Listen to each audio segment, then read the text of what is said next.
નમસ્કાર વિદ્યાર્થી મિત્રો, ટેક્સપર્ટ એકેડમીની યુટ્યુબ ચેનલ પર દરેક વિદ્યાર્થીનું હાર્દિક સ્વાગત છે. આજે આપણે આ વિડીયોની અંદર નામાના મૂળ તત્વોનો વિભાગ ડી કરવા જઈ રહ્યા છીએ. વિભાગ એ, બી અને સી દરેક પ્રશ્નપત્રના ઓલરેડી અપલોડ થઈ ગયેલા છે. જે વિદ્યાર્થી મિત્રોને તૈયાર કરવાના બાકી હોય તો સૌપ્રથમ તૈયાર કરી લેવા. બીજી વસ્તુ, આપણે મોસ્ટ આઈએમપી બેચનું થોડા જ ટૂંક સમયમાં શરૂઆત થવા જઈ રહી છે. જે પણ વિદ્યાર્થીઓ જોડાવા માંગતા હોય તો નીચે વોટ્સએપ ગ્રુપની ડિસ્ક્રિપ્શનમાં લિંક આપેલી છે, સાથે સાથે આપણા એપ્લિકેશનની પણ લિંક મૂકેલી છે. એ લિંકનો ઉપયોગ કરી અને તમે એ બેચની અંદર જોડાઈ શકો છો. હવે આપણે આજે નામાના મૂળ તત્વોમાં પ્રશ્નપત્ર 1 નો વિભાગ ડી નું સોલ્યુશન કરવા જઈ રહ્યા છીએ. તો સૌથી પહેલા વિભાગ ડી ની વાત કરીએ તો વિભાગ ડી ની અંદર જુઓ, નીચેના પ્રશ્નોમાંથી કોઈ પણ 3 પ્રશ્નોના માગ્યા મુજબ જવાબ આપો. પૂછાય છે કેટલા? 37 થી 41, એટલે 37, 38, 39, 40 અને 41. કુલ 5 પ્રશ્નો હોય છે. કેટલા પ્રશ્નો પૂછાય છે તમને? 5 પ્રશ્નોમાંથી તમારે 3 પ્રશ્નોના જવાબ આપવાના હોય છે. તો અહીંયા પણ તમે વિભાગ સી ની જેમ વિભાગ ડી ની અંદર 2 પ્રશ્ન ઓરમાં નીકાળી શકો છો, જે તમને ઓછા ભાવતા હોય તે. અહીંયા પ્રત્યેકના કેટલા ગુણ મળે છે? 4. હવે આ વિભાગની અંદર સૌપ્રથમ 2 દાખલા પાઘડીના પૂછાય છે. સૌથી ઈઝી ચેપ્ટર છે. એ ચેપ્ટરની અંદર તમને સૂત્રો આવડતા હોય તો આરામથી તમે 2 દાખલા કરી શકો છો. તો ક્વેશ્ચન નંબર 37 જુઓ શું આપેલું છે.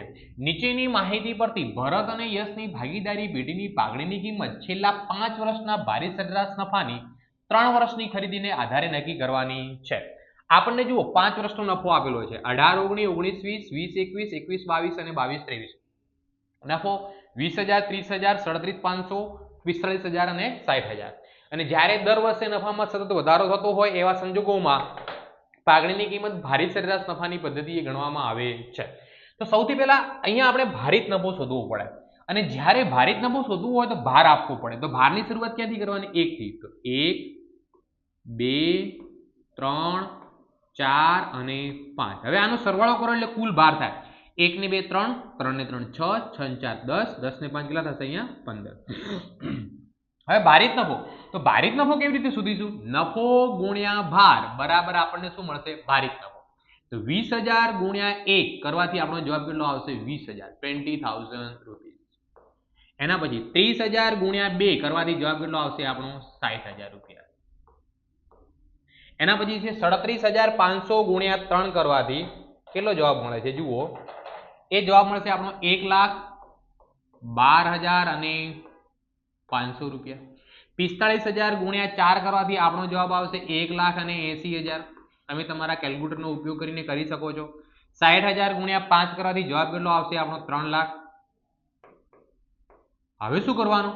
ભારિત નફાનો સરવાળો. તમારી જોડે કેલ્ક્યુલેટર તો હોય જ છે. તો સૌથી પહેલા કેટલા આપેલા છે? 20,000 વત્તા 60,000 વત્તા 1,12,500 વત્તા 1,80,000 વત્તા 3 લાખ. આનો સરવાળો થાય છે 6,72,500. 6,72,500 રૂપિયા. ઓકે, ચલો હવે આપણે શું કરવાનું છે? ભારિત સરેરાશ નફો શોધવાનો. પહેલો શોધવાનો અહીંયા, તો અહીંયા સૂત્ર લખીએ આપણે. ભારિત સરેરાશ નફો બરાબર કુલ ભારિત નફો ભાગ્યા કુલ શું કરવામાં આવશે? ભાર. ચલો, તો કુલ ભારિત નફો આપણને કેટલો મળે? 6,72,500. એની જગ્યા લખીએ આપણે 6,72,500 ભાગ્યા કુલ ભાર કેટલો મળે છે આપણને? 15. તો ભાગ્યા કેટલા કરવામાં આવશે? 15. તો આપણે 6,72,500 ભાગ્યા 15 કરીએ તો આપણને આપણો જવાબ મળશે 44,833.33. 44,833.33 ને ચાલ્યા કરશે, ક્યારે પૂરું થશે નહીં. બીજા નંબરના સૂત્રનો ઉપયોગ કરવાનો છે આપણે પાઘડીનો. તો પાઘડી બરાબર ભારિત સરેરાશ નફો ગુણ્યા, દાખલામાં આપણને ખરીદીના વર્ષો આપેલા જ હશે, ગુણ્યા ખરીદીના વર્ષો. ચલો, તો ભારિત સરેરાશ નફો કેટલો આવ્યો? તો કે 44,833.33 ગુણ્યા ખરીદીના વર્ષો. દાખલાની અંદર જુઓ 3 વર્ષની ખરીદીના આધારે, તો ગુણ્યા કેટલા કરવામાં આવશે અહીંયા 3, તો બરાબર 44,833.33 ગુણ્યા 3 કરવાથી આપણો જવાબ આવે છે 1,34,499.99, એટલે 1,34,000 અને કેટલા રાઉન્ડ ઓફ કેટલા કહેવાશે 500 રૂપિયા. તો પાઘડીની કિંમત કેટલી મળશે આપણને 1,34,500. આટલો દાખલો કરો એટલે રોકડી આપણને 4 ગુણ મળી જાય છે. એના પછીનો જે દાખલો છે 38 નંબરનો, એ પણ પાઘડી ચેપ્ટરનો છે. કયા ચેપ્ટરનો છે? પાઘડી. અંજલિ અને આકાંક્ષાની પેઢીની મૂડી 8 લાખ છે. પેઢીની મૂડી એટલે શું કહેવાય કે મૂડી એટલે મિલકતોની અંદરથી દેવા બાદ કરીને આપણને ઓલરેડી આપેલા છે. તો 8 લાખ રૂપિયા જે છે કઈ મૂડી કહેવાશે? આપણે રોકાયેલી મૂડી કહેવાશે. એને આપણે કઈ મૂડી કહી શકીએ? રોકાયેલી મૂડી. બરાબર રૂપિયા કેટલા? રૂપિયા 8 લાખ રૂપિયા. ચલો આગળ દાખલામાં શું કીધું છે? અપેક્ષિત વળતરનો દર 12% છે. એટલે કે આપણે જે રોકાણ કર્યું છે એના પર અપેક્ષા એવી છે કે આપણને 12% નફો મળે, અંદાજિત અપેક્ષિત. ઓકે, તો સૌથી પહેલા બીજા નંબરમાં એના આધારે આપણે અપેક્ષિત નફો શોધી લઈએ. કયો નફો શોધી લઈએ? તો અપેક્ષિત નફાનું સૂત્ર શું છે? તો અપેક્ષિત નફો બરાબર રોકાયેલી મૂડી ગુણ્યા અપેક્ષિત વળતરનો દર. ચલો તો દાખલાની અંદર રોકાયેલી મૂડી કેટલી આપેલી છે આપણને? 8 લાખ ગુણ્યા અપેક્ષિત વળતરનો દર કેટલા ટકા છે? 12%. તો જવાબ કેટલો આવશે આપણો? 8 લાખ ગુણ્યા 12% કરો એટલે 96,000 રૂપિયા અપેક્ષિત નફો કહેવાય. એટલે આપણી અપેક્ષા એવી છે કે આપણે જે રોકાણ કર્યું એ પ્રમાણે આપણને 96,000 રૂપિયા નફો થવો જોઈએ, અને એના કરતા જો વધારે નફો થાય તો એ આપણા નામના કારણે થયું છે, ધંધાના, એ આપણો અધિક નફો કહેવાશે. તો ત્રીજા નંબરનો ટોપિક શું આવશે? જુઓ આગળ દાખલામાં શું કીધું છે? પાઘડીનો છેલ્લા 3 વર્ષનો નફો અનુક્રમે 1 લાખ, 1,40,000 અને 90,000 છે. એ આપણને ખરેખર નફો આપેલો છે. તો એના પરથી આપણને કયો નફો શોધવો પડશે આપણે? તો કે સરેરાશ નફો. કેટલા વર્ષનો આપણને આપેલો છે? 3 વર્ષ. તો અહીંયા વર્ષ લખી દઈએ. પહેલો વર્ષ, બીજો વર્ષ અને ત્રીજો વર્ષ. બાજુમાં એનો નફો લખીએ. ચલો પહેલા વર્ષનો નફો કેટલો કીધો છે? 1 લાખ. બીજા વર્ષનો નફો કેટલો કીધો છે? 1,40,000. અને ત્રીજા વર્ષનો નફો આપણને કેટલો કીધો છે? 90,000. આ ત્રણેયનો સરવાળો કરો એટલે આપણો જવાબ આવે 3,30,000 રૂપિયા. કેટલા વર્ષનો નફો? 3,30,000. તો કે 3 વર્ષનો. એના ઉપરથી જો સરેરાશ નફો શોધવો હોય, એટલે કે એવરેજ નફો શોધવો હોય, તો આપણો નફો કેટલો છે? 3,30,000 ભાગ્યા કેટલા વર્ષનો છે? એટલે રૂપિયા 1,10,000 રૂપિયા આપણો કયો નફો કહેવાય? સરેરાશ નફો કહેવાય. પાઘડીનું મૂલ્ય છેલ્લા 3 વર્ષના સરેરાશ અધિક નફાના 2 વર્ષની ખરીદીને આધારે નક્કી કરવાનું છે. તો પાઘડીનું મૂલ્ય શોધો. કઈ નફાને કીધું છે? અધિક નફો. તો હવે જુઓ ચોથા નંબરનો ટોપિક શું આવશે? અધિક નફો. અધિક નફાનું સૂત્ર શું છે? અધિક નફો બરાબર સરેરાશ નફો માઇનસ અપેક્ષિત નફો બરાબર. દાખલાની અંદર આપણને સરેરાશ નફો કેટલો મળ્યો? તો કે 1,10,000 રૂપિયા. કેટલો મળ્યો છે આપણને? 1,10,000 રૂપિયા. માઇનસ અપેક્ષિત નફો કેટલો છે આપણો? 96,000 રૂપિયા. 1,10,000 માંથી આપણે 96,000 બાદ કરો એટલે જવાબ કદાચ 14,000 રૂપિયા આવતો હશે. ઓકે, અને પાંચમા નંબરના અધિક નફાને આપણે પરથી પાઘડી શોધવાની છે. તો પાઘડી બરાબર કયો નફો લેવાનો છે? અધિક નફો ગુણ્યા ખરીદીના વર્ષો. તો ખરીદીના વર્ષો તો આપણને દાખલામાં આપેલા જ હશે. અધિક નફો આપણને કેટલો મળ્યો? 14,000 ગુણ્યા ખરીદીના વર્ષો. ખરીદીના વર્ષો દાખલામાં કેટલા કીધા છે? જુઓ 2 વર્ષની ખરીદીને આધારે. તો 14,000 ગુણ્યા 2 કરો એટલે આપણો જવાબ કેટલો આવે? 14,28,000 રૂપિયા. તો એનો મતલબ પાઘડીની કિંમત કેટલી કહેવાય? 28,000. તો શરૂઆતના વિભાગ ડી ના 2 દાખલા પાઘડીના પૂછાય છે અને એકદમ ઈઝી ચેપ્ટર છે, એટલે 8 એ 8 ગુણ રોકડિયા મેળવી દેવાના. ત્રીજા નંબરનો જે દાખલો છે 39 એ આપણને ભાગ 2 ની અંદરથી ચેપ્ટર નંબર 4 માંથી પૂછાય છે. તુલનાત્મક પત્રક બનાવવાનું કહે છે. કયું પત્રક? તુલનાત્મક પત્રક.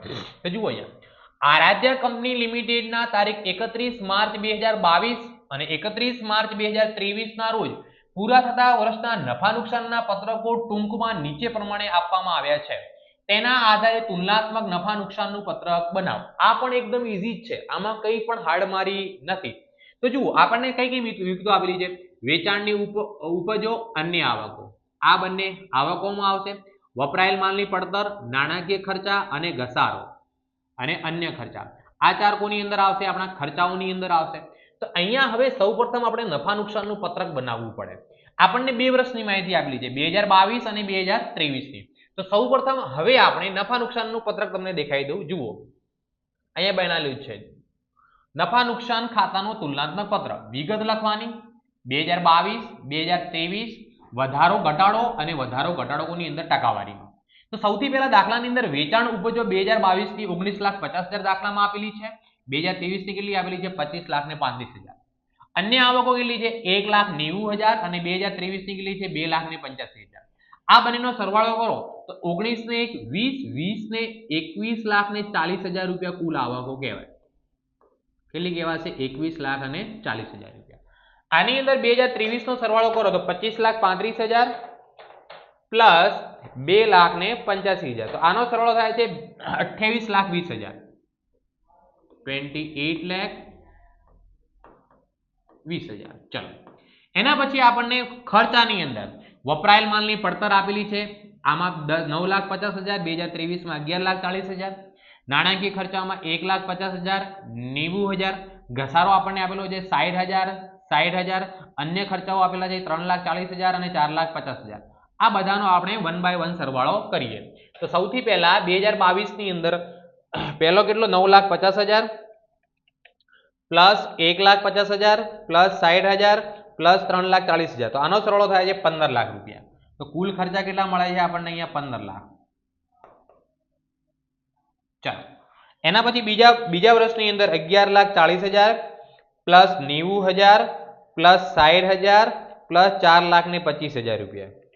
તો આનો જવાબ મળે છે આપણને 17,15,000 રૂપિયા. 17,15,000 રૂપિયા. હવે આપણને ખબર છે કે આપણી ઉપજમાંથી ખર્ચાઓ બાદ કરો તો જે પણ મળે નફો મળે. કયો નફો કહેવાય? પહેલા આવક વેરા પહેલાનો નફો. તો અહીંયા 2022 માં આપણી આવકો કેટલી છે? 21,40,000 રૂપિયા. 21,40,000 માઇનસ ખર્ચા કેટલા છે? 15 લાખ. તો 21,40,000 માંથી 15 લાખ બાદ કરો એટલે જવાબ કેટલો આવે? અહીંયા 6,40,000 રૂપિયા. ચલો, બીજા વર્ષમાં વાત કરો તો બીજા વર્ષમાં કુલ આવકો આપણને કેટલી મળી? 28,20,000. 28,20,000 માઇનસ કેટલા કરવાના છે આપણે? 17,15,000. તો આપણો જવાબ મળે છે અહીંયા 11,05,000 રૂપિયા નફો મળે છે. કેટલો મળશે? 11,05,000 રૂપિયા. ઓકે, તો આ નફા નુકસાન પત્રક બની ગયું. હવે આપણે વધારો ઘટાડો જોવાનો છે. જુઓ, વેચાણની ઉપજો જુઓ 19,50,000 હતી, 25,35,000 થઈ. તો જુઓ, હવે 25,35,000 માઇનસ 19,50,000 કરો એટલે કેટલા વધ્યા કહેવાય? 5,85,000 વધ્યા કહેવાય. 5,85,000. પછી ટકાવારી કેવી રીતે શોધવાની? આપણો વધારો કેટલો? 5,25,000. આગળનો આધાર વર્ષ કયો છે? 19,25,000 એની કિંમત. તો 5,85,000 ભાગ્યા 19 લાખ ને કેટલા કરીશું આપણે? 50,000. એટલે આપણો જવાબ આવશે 0.3 ગુણ્યા ટકામાં ફેરવીશું એટલે 100 કરીશું એટલે જવાબ કેટલો આવશે? 30%. એટલે ગયા વર્ષની સરખામણીએ વેચાણની અંદર 30% નો વધારો થયેલો છે. બીજાની અંદર અહીંયા 2,85,000 માંથી 1,90,000 બાદ કરો એટલે 95,000 રૂપિયાનો વધારો કહેવાય. કેટલા રૂપિયાનો કહેવાય? 95,000. પછી શું કરવાનું? 95,000 ભાગ્યા 2022 નો ભાવ, 95,000 ભાગ્યા 1,90,000 ગુણ્યા 100 કરશો એટલે જવાબ કેટલો આવશે આનો? 50%. અહીંયા આવે 28,20,000 માંથી આપણે બાદ કરવાના છે 21,40,000 એટલે જવાબ આવે આપણો 6,80,000. 6,80,000. 6,80,000 ભાગ્યા કેટલા કરવાના? 21,40,000. તો ભાગ્યા 21,40,000 ગુણ્યા 100 તો આપણો જવાબ આવે છે 31.78%. 31.78%. અહીંયા 11,40,000 માંથી 11,40,000 માંથી 9,50,000 બાદ કરીશું એટલે જવાબ આવશે આપણો 1,90,000. 1,90,000 ભાગ્યા કેટલા કરવાના છે? 9,50,000 ગુણ્યા 100 એટલે આપણો જવાબ આવશે 20%. ચલો બીજાની અંદર અહીંયા 90,000 1,50,000 હતા, પછી 90,000 થયા તો અહીંયા શું થઈ રહ્યું છે? ઘટાડો થઈ રહ્યો છે. કેટલાનો? 60,000. ઘટાડો થાય તો કૌંસમાં લખવાનો. ઘટાડો કોની અંદર લખવામાં આવે? કૌંસની અંદર. હવે 60,000 ભાગ્યા 1,50,000 ગુણ્યા 100 કરો એટલે જવાબ કેટલો આવે? 40%. એ પણ કૌંસમાં લખવામાં આવશે કેમ કે ઘટાડો થઈ રહ્યો છે. ઘસારાની અંદર 2022 માં બી 60,000 ઘસારો, 2023 માં બી 60,000, કોઈ વધારો ઘટાડો થતો નથી. અન્ય ખર્ચામાં જુઓ 3,40,000 હતા, હવે કેટલા થયા? 4,25,000 એટલે કેટલા વધ્યા કહેવાય? 85,000 વધ્યા કહેવાય. કેટલા વધ્યા કહેવાય? 85,000. હવે એને ટકામાં ફેરવવા હોય તો આપણે 85,000 ભાગ્યા કેટલા કરવાના? 3,40,000 ગુણ્યા 100 એટલે કેટલા ટકા વધારો થયો કહેવાય? 25% વધારો થયો કહેવાય. કેટલા ટકા વધારો થયો કહેવાય? આપણો 25%. હવે આપણે કુલ ખર્ચાની વાત કરીએ તો 15 લાખ માંથી 17,15,000 થયા એટલે 2,15,000 ખર્ચો વધ્યો. કેટલો? 2,15,000. એને ટકાવારીમાં ફેરવું હોય તો 2,15 ભાગ્યા 15 લાખ, 2,15,000 ભાગ્યા 15 લાખ, 2,15,000 ભાગ્યા 15 લાખ ગુણ્યા 100, 14.33%, 14.33%. અને છેલ્લે આપણે નફાની અંદર 6,40,000 માંથી 11,05,000 થયા એટલે વધારો થયો છે. 11,05,000 માઇનસ 6,40,000 એટલે જવાબ આવે આપણો 4,65,000, 4,65,000. અને 4,65,000 ભાગ્યા કેટલા કરવાના આપણે? 6,40,000. જે જવાબ આવે ગુણ્યા 100 એટલે આની અંદર 72.66% વધારો થયેલો કહેવાય. 72.66%. તો અહીંયા બી દાખલાની અંદર વધારો ઘટાડો જ કરવાનો છે, બીજું કોઈ એક્સ્ટ્રા ઓર્ડિનરી આપણે કામ કરવાનો નથી. તો આના પણ તમને રોકડા 4 માર્ક્સ મળી જાય છે. તો જુઓ અહીંયા બે દાખલા આપણે પાઘડીના કર્યા અને એક દાખલો આપણે ભાગ 2 ચેપ્ટર નંબર 4 નાણાકીય પત્રકોનું વિશ્લેષણ એનું કર્યું. આપણે એકદમ ઈઝી દાખલો છે. તો તમે આ વિભાગ ડી ની અંદર રોકડિયા 12 માર્ક્સ મેળવી શકો છો. 3 દાખલાના, દરેક દાખલાનો 4 ગુણ મળે છે. ચલો હવે નેક્સ્ટ દાખલા તરફ જઈએ. નેક્સ્ટ દાખલો જે છે 5મા ચેપ્ટરમાંથી પૂછાય છે, હિસાબી ગુણોત્તરમાંથી. એના અંદર સૂત્રો તમને આવડવા જોઈએ કે હરી લિમિટેડની નીચે આપેલી વિગતોને આધારે ચાલુ ગુણોત્તર અને પ્રવાહી ગુણોત્તર ગણો. ઓકે, ચાલુ ગુણોત્તર અને પ્રવાહી પહેલા આપણે ચાલુ ગુણોત્તરની વાત કરીશું. ચાલુ ગુણોત્તરનું સૂત્ર શું છે? ચાલુ મિલકતો ભાગ્યા ચાલુ દેવા. તો અહીંયા જે આપણને માહિતી આપેલી છે એના બે ભાગ કરી દઈએ. એની અંદર એક આપણે ચાલુ મિલકતો રાખીએ અને એક લખીએ અહીંયા ચાલુ દેવા. ચાલો સૌપ્રથમ રોકડ અને રોકડ સમકક્ષ મિલકત કહેવાય, ચાલુ મિલકતમાં આવશે. એટલે રોકડ અહીંયા લખી દઈએ આપણે 1,80,000 રૂપિયા ચાલુ મિલકતોમાં. પછી દેવાદારો પણ આપણા શું કહેવાય? મિલકતો કહેવાય, એ પણ ચાલુ મિલકતોમાં આવશે. દેવાદારો કેટલા લખીએ આપણે? 1,20,000 રૂપિયા. એના પછી આપણને આપેલો છે લેણી હુંડી, એ પણ આપણી મિલકત કહેવાય, ચાલુ મિલકત. તો એ પણ અહીંયા લખીશું આપણને. લેણી હુંડી કેટલી રૂપિયા આપેલી છે આપણને? 60,000 રૂપિયા. એના પછી દાખલાની અંદર આપણને શું આપેલો છે? સ્ટોક પણ આપણી ચાલુ મિલકતોમાં આવશે. ચલો તો સ્ટોકની કિંમત આપણને કેટલી આપેલી છે? 1,40,000 રૂપિયા. એના પછી ચાલુ રોકાણો, એ પણ ચાલુ મિલકતોમાં આવશે આપણા. ચલો ચાલુ રોકાણો કેટલા આપેલા છે? 1,00,000 રૂપિયાના. એના પછી લેણદારો, તો લેણદારો આપણા ચાલુ દેવા કહેવાશે. લેણદારોને આપણે શું કહીશું? ચાલુ દેવા. તો લેણદારો ક્યાં આવશે? ચાલુ દેવાની અંદર આવશે.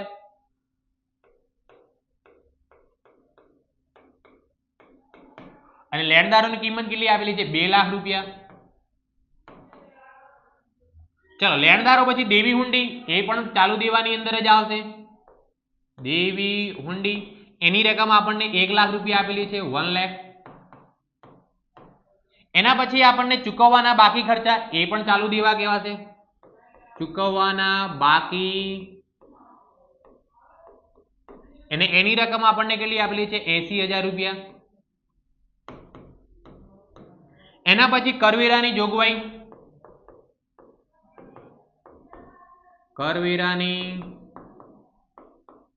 જોગવાઈ, એની કિંમત આપણને 80,000 આપેલી છે. ચાલો હવે આપણે મિલકતો અને દેવાનો સરવાળો કરી દઈએ.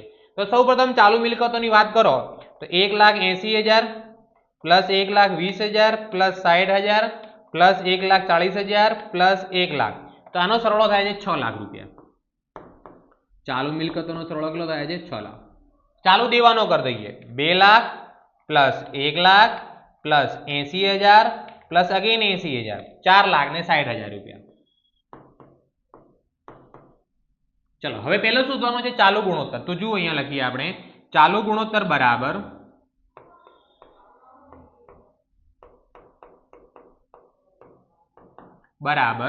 ચાલુ મિલકતો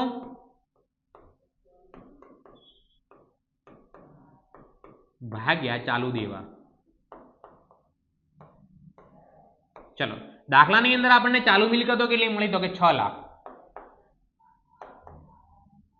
ભાગ્યા કેટલા કરવાના છે? 4,60,000. તો આપણે હવે 6 લાખ ભાગ્યા 4,60,000 કરો તો જવાબ આવે છે 1.30. જવાબ કેટલો આવે છે? 1.30. અને આનો જવાબ જેમમાં લખાશે 1.30 જેમ 1. ઓકે ચલો ચાલુ ગુણોત્તર આપણને મળી ગયો. સાથે સાથે દાખલાની અંદર આપણે પ્રવાહી ગુણોત્તર પણ શોધવાનું કહેલું છે. શું શોધવાનું કીધું છે? પ્રવાહી ગુણોત્તર. તો પ્રવાહી ગુણોત્તરનું સૂત્ર શું બને છે? પ્રવાહી મિલકતો ભાગ્યા ચાલુ દેવા. તો જવાબ ભાગાકારમાં તો 4,60,000 જ રહેશે. તો બીજું આપણે શું શોધ્યું છે? પ્રવાહી મિલકતો જોઈશે. શું જોઈએ? પ્રવાહી મિલકતો. તો પ્રવાહી મિલકતોમાં જુઓ રોકડ આવે, દેવાદારો આવે, લેણી હુંડી આવે. સ્ટોક પ્રવાહી મિલકત ન કહી શકાય, ચાલુ રોકાણો પ્રવાહી મિલકત કહેવાય. તો પ્રવાહી મિલકતોનું સૂત્ર તમને ખબર હશે, પ્રવાહી મિલકતો બરાબર ચાલુ મિલકતોની અંદરથી સ્ટોક બાદ કરતો, અથવા તો કોઈ અગાઉથી ચૂકવેલ ખર્ચા હોય એ પણ બાદ કરવા પડે છે. પણ આ દાખલામાં અગાઉથી ચૂકવેલ ખર્ચા આપણને આપેલા નથી. તો અહીંયા આપણે પ્રવાહી મિલકતો કેવી રીતે કરીશું? જુઓ અહીંયા પ્રવાહી મિલકતો બરાબર તો કુલ મિલકતો કેટલી? ચાલુ મિલકતો આપણને કેટલી મળી? 6 લાખ. એની અંદરથી તમે તમારો સ્ટોક બાદ કરી દો. સ્ટોક આપણને કેટલો મળ્યો છે? 1,40,000 છે આપણો. તો આની અંદરથી 1,40,000 બાદ કરું એટલે આનો જવાબ કેટલો આવશે આપણો? 4,60,000 રૂપિયા. કેટલો આવશે? 4,60,000. હવે આપણે દાખલામાં શોધવાનું શું છે? પ્રવાહી ગુણોત્તર. શું શોધવાનું છે આપણે? પ્રવાહી ગુણોત્તર બરાબર સૂત્ર શું બને? પ્રવાહી મિલકતો ભાગ્યા પ્રવાહી દેવા. પ્રવાહી મિલકતો આપણને કેટલી મળી? 4,60,000 ભાગ્યા પ્રવાહી દેવા બી કેટલા મળે છે? 4,60,000. એટલે જવાબ કેટલો આવે છે? 1:1. કેટલો જવાબ આવશે આમાં? 1:1. આ પણ એકદમ ઈઝી જ છે. નેક્સ્ટ અને આ વિભાગનો છેલ્લો દાખલો એ પૂછાય છે આપણો છેલ્લા ચેપ્ટર રોકડ પ્રવાહ પત્રકમાંથી. અહીંયા શું કીધું છે? સમર્થ કંપનીની નીચેની વિગતોને આધારે કામગીરીમાંથી ઉદ્ભવતા રોકડ પ્રવાહનું પત્રક તૈયાર કરો. કામગીરી પ્રવૃત્તિ એક પ્રકારનું નફા નુકસાન ખાતું આપણે કહી શકીએ છીએ. અહીંયા હવે આપણને દાખલામાં કઈ કઈ માહિતી આપેલી છે? કાર્યશીલ મૂડીના ફેરફાર પહેલાનો નફો કેટલો આપેલો? 4,95,000. તો કાર્યશીલ મૂડીના ફેરફાર પહેલાનો નફો આપણે લખી દઈએ 4,90,000. એની અંદર અમુક વસ્તુનો ઉમેરો કરવાનો, જે બાદ હોય એ બાદ કરવાનો, બીજું કોઈ એક્સ્ટ્રા ઓર્ડિનરી કામ કરવાનું નથી. અહીંયા દેવાદારોમાં વધારો થયો. કેટલા રૂપિયાનો વધારો થયો? 75,000. દેવાદારો આપણી મિલકત કહેવાય. મિલકતોની અંદર વધારો થાય, મિલકતોની અંદર જો વધારો થતો હોય ને તો બાદ કરવાનો. મિલકતોમાં વધારો શું કરી દેવાનો? બાદ. તો અહીંયા લખીએ આપણે દેવાદારો. ચલો દેવાદારોમાં કેટલાનો વધારો થયેલો છે? 75,000. મિલકતોમાં વધારો થાય તો બાદ કરવાનો, મિલકતોમાં ઘટાડો થાય તો પ્લસ કરવાનો. મિલકતો બાજુ જેસે થે જેવું હોય એનાથી રિવર્સ કરવાનું. એના પછી આપણને લેણી હુંડી. લેણી હુંડી પણ મિલકત કહેવાય આપણી. લેણી હુંડીને પણ આપણે શું કહીશું? મિલકત. તો મિલકત બાજુ શું થઈ રહ્યો છે? લેણી હુંડીમાં જુઓ ઘટાડો થઈ રહ્યો છે.